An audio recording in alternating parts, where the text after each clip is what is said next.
Pegum, a skerl féin. Tá scríomh peg sérs, Baran i Cnéide, M.A., da chur an agar. Cólacht an talbótaigh, bailach lia, mílin na céad sa trocha sé. Cabdal a séideach, in aimsir a ríis. Mé féin is an bócail aimsire.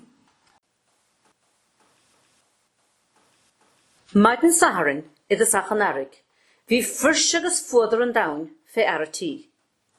Vi sagam gama gorig doldan dangan na vishe. Farba a dúrach súgan snachta aune.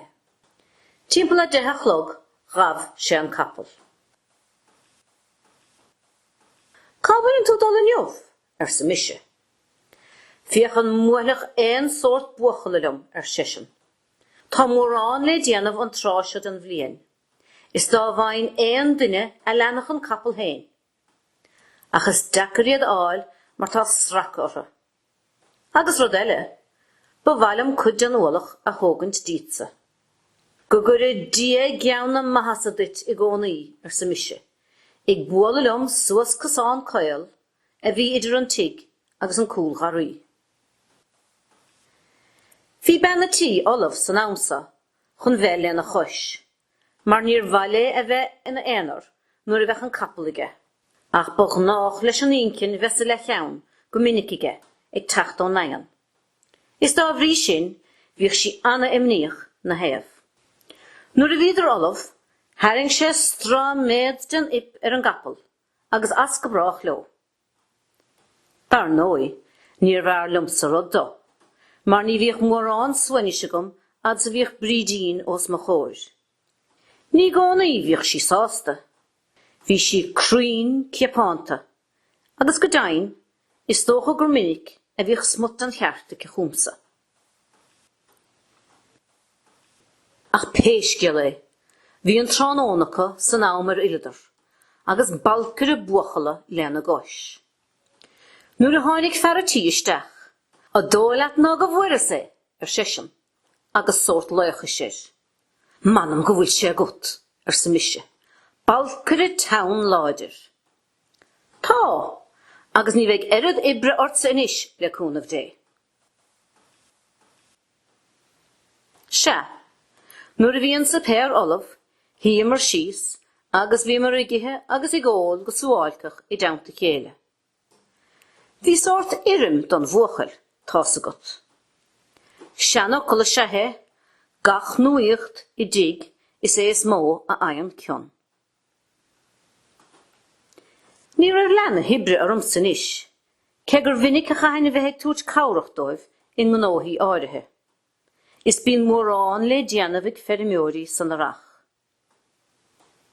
Bhí mar a cahab na haimsire linn, tamil bog agus tamil crua, go raibh gá bhí categain I damta chéile.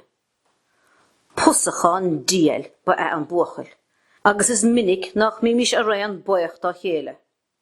Ach bhíoh anna agla rah aratí. Maidin dánig, tréis teachta bhaile ón giad afrandum, bhí anna hinnis fiaclarum, is bhís chomí hásta le muic. Bhí lánúin tí imithe go dtí an tarna hefran.